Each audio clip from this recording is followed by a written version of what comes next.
बड़ी मुश्किल से बोला, मैं एक यात्री हूँ, रास्ता भटक गया, मेरी मदद करो।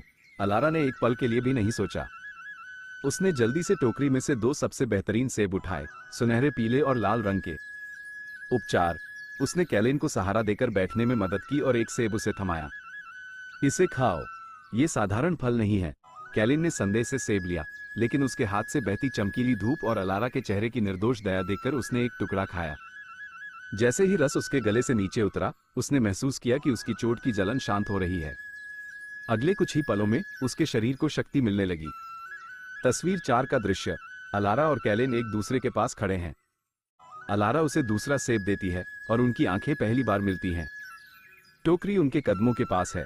पहला प्रश्न और उपहार, तुम एक जादूगरनी हो? कैलिन ने आश्चर्य से पूछा। अलारा मुस्कुराई। मैं नहीं, मेरे बाग के सेबों में जादू है। उन्होंने तुम्हारी जान बचाई है। कैलिन को एहसास हुआ कि वह अब खतरे से बाहर है, लेकिन उसे अपनी क्वेस्ट के लिए जल्द ही जाना होगा। वह जानता था कि वह अपनी पहचान नहीं बता सकता। मेरा नाम बस कैलिन है, उसने कहा। मैं किसी बहुत जरूरी चीज की तलाश में हूं। कृतज्ञता से अभिभूत होकर कैलिन ने अपने कमरबंद से एक छोटा नाजुक फूल तोड़कर अलारा की ओर बढ़ाया। मैं तुम्हारा एहसान कभी नहीं भूलूंगा, अलारा, उसने कहा।